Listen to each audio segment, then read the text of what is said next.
আমাদের তেলের দাম শেষমেশ বৃদ্ধি হইল মাননীয় স্পিকার, কিন্তু তার আগে আমরা দেখলাম কয়েক কিলোমিটার জুড়ে লম্বা লাইন।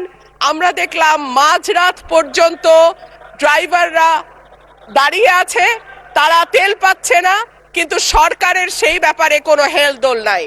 আশ্চর্য হয়ে লক্ষ্য করলাম মাননীয় স্পিকার, মন্ত্রীরা যখন সংসদে বক্তব্য দেন তখন তারা অবলীলায় বলেন বাংলাদেশে জ্বালানির কোনো ঘাটতি নাই, কিন্তু মাননীয় স্পিকার যখন তেল নিতে যায় তখন দেখা যায় 3 কিলোমিটার লম্বা লাইন।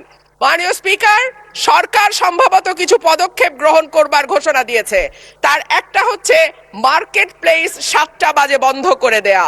চমৎকার সিদ্ধান্ত মাননীয় স্পিকার, তবে মনে রাখতে হবে কেনা কাটা বা শপিং যেটুকু হয় সেটুকু সন্ধ্যার পরেই হয়, তার আগে হয় না।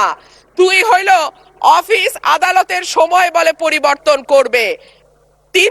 5 দিনের জায়গায় 4 দিন বা 3 দিন তারা কর্মঘণ্টা ঠিক করবে, কিন্তু প্রশ্নটা হচ্ছে যদি জ্বালানির কোনো সংকটই না থাকে তাহলে এত লম্বা লাইনই বা কেন, দামই বা বাড়াইতে হয় কেন, অফিস কর্মসূচি সময় পরিবর্তন করতে হয় কেন?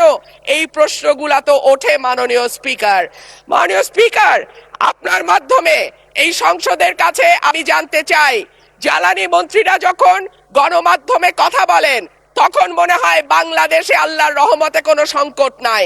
ওনারা যদি পরিষ্কার করে বলেন বাংলাদেশে বর্তমানে কত দিনের অকটেন ডিজেলের মজুদ আছে, কতদিন চলতে পারবে, পাম্পগুলো কেন পর্যাপ্ত পরিমাণ তেল পায় না,